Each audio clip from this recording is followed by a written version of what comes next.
She says, God just spoke to me. Oh, man, I tell you what, it was down my neck, you know what I mean? You ever get that? And and I got that gooseneck and those hairs on the back of my neck were standing up. Anyway, I said, well, what did he say? She said, God told me to give her $100. Matter of fact, our budget was a little tight. You know, that was going to cost us something. It wasn't just loose money. It wasn't loose change in our pocket. Okay? And so I said, great. I mean, if God told her to do it, buddy, I tell you what, I'm going to be a doer of the word. That's my goal, you know. And so, I was excited for her, Here we just lost $100, And so, anyways, Reba didn't even know what she had. The preacher, Keith, our pastor, was up teaching, and out of nowhere in the sermon, and he verified this later, he said, right in the middle of a sermon, he don't even know where it came from. Everything's by two witnesses, isn't it? In the middle of a sermon, he said, if the neighbor next to you needs $100, give it to him. And we had just done it 5 minutes earlier, And my wife looked at me, and I looked at her. We nearly got, we had confirmation right from our pastor that this wasn't, she literally had downloaded Rhema. Okay? So anyways, we got so excited. I went out that was on Sunday. On Monday, I go out on outreach, where I go in the local community, kind of do what I do with you guys in here, just sit down and chit-chat and visit. I'm not much of going out there thumping and say, hey, I'm here to tell you about Jesus, But I do want to come in your barracks and sit down with you and kind of hear what's going on. I know you don't have a lot of people listening to you, And so I like to go in and sit down, and I do that on Monday night. I go in the neighborhood. Anybody that's come to the church, that maybe they were a guest, we have one of the elders, she'll bake fresh bread. And we take it and we deliver it to them. And on there, it's got the scripture about fresh bread on the top. And it gives me an opportunity to sit down and just visit with them. And I just love that. Well, the outreach leader, the lady that's in charge of that, is Bill's wife. Her name's Gail. I tell you what, nobody has a sweeter wife than Bill. I tell you what, she's lovely from the inside out. I tell you what, he's a lucky man. So anyways, I got in there. And I have a partner I go out with every week. He knows what to expect from me, and I know what to expect of him. And if somebody wants to start talking about Jesus, we'll go in and we'll share whatever fresh bread God gave. Matter of fact, we find that God puts those that He wants us to see every week right in front of each other. Gail, her name's Gail, by the way. She says, Don, she says, you're not going to believe this. She said, she happens to be, by the way, Gail was Pastor Keith's sister. It's his older sister. And so he says, I talked to Keith, and he said in his sermon, because she had shared what my wife had done and what Keith had said, and he remembers saying, he told her, he says, that was not in my notes. I don't know where that came from. Now, was that not exciting? I got confirmation from the pastor. My wife heard from God. She got daily bread, The woman got blessed. She didn't even know. She thought, matter of fact, when they were passing the plate around, she thought my wife was giving her some money to put in there. And she asked her, you want me to put this in a plate? She said, no, that's for you. And so when she got home, she opened it up and she realized it wasn't a $20 bill. It was a $100 bill. She said nobody ever gave her anything like that. She called and she wept on the phone with my wife for about an hour. But whatever it was, God knew that she needed it. It was probably answered prayer. He spoke to my wife. We got to be a vessel. We gave that blessing. We were obedient. He'll come back to bless us.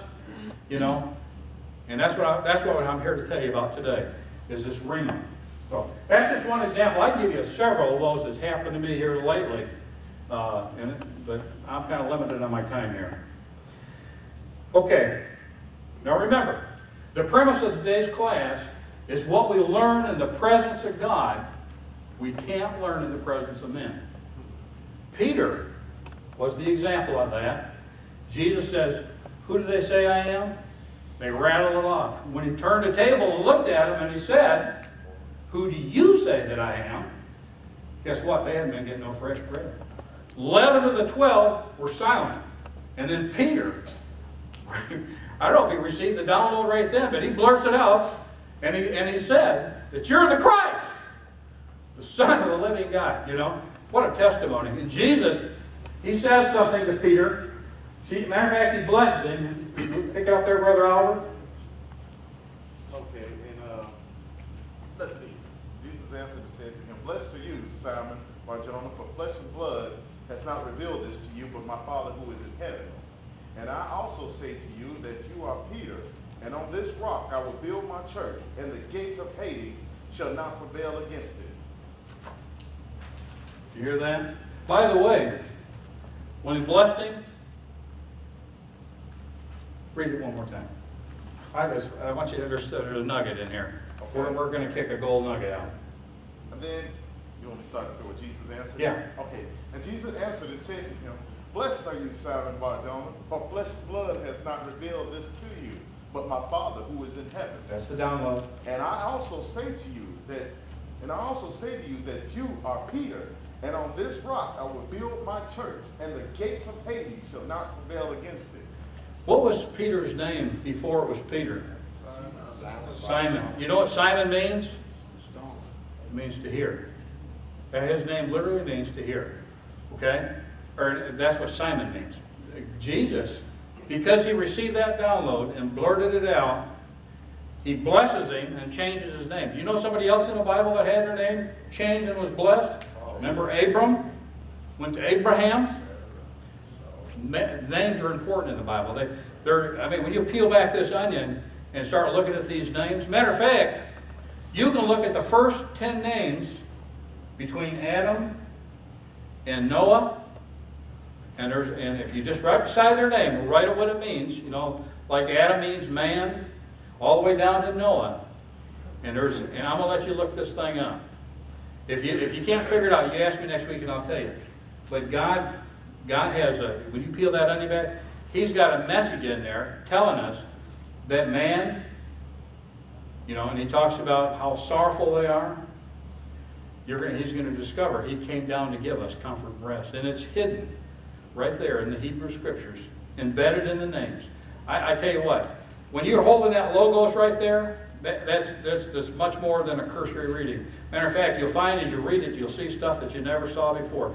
Jesus came to give sight to the blind and those that have ears to hear. And so when you're in there, there's all kinds of peeling going on. Peter got a download. He got some rhema instead of the logos. And because of that, Jesus is going to build the church on him. That rock that he become, that was the knowledge that he received from God. That was that download. And because he had received that, Jesus is going to take that knowledge that Jesus was the Christ, Son of the living God, and He's going to build His church on that. Now, here's the gold nugget. You ready for that? I'm going to have to wrap it up here real quick because you won't have time for your group if I don't. I could talk for another 2 hours because I'm telling you what we studied today. It's just loaded down. I got all kinds of fresh bread coming down. The gold nugget here that I'd like to share with you is it talks about Jesus is going to build the church against his Peter rock, isn't he? Okay, so, and of course in the Bible, who is the rock? Christ, isn't he? Okay. And he says something about the gates of hell. Go ahead and read that part again, will you? "And also I say to you that you are Peter, and on this rock I will build my church, and the gates of Hades shall not prevail against it. And I will give you the keys of the kingdom of heaven, and whatever you bind on earth will be bound in heaven, and whatever you loose on earth will be loosed in heaven." I tell you, Jesus was really giving him a big blessing there. You know, He revealed something to Peter besides the blessing. He says the gates of hell will not prevail against him. Is a gate defensive or offensive? If you put a fence around your yard, it's to keep people out, isn't it? We got a fence around hell to keep us out. Who's in charge here? We are. We're victorious. We've already won. Matter of fact, anytime that you read any book, if you want to know how it's going to come out, go to the last chapter. You know how it turns out, it's in there. And guess what? In our last chapter, we're victorious, we win. I'm telling you, the gates of hell fear you.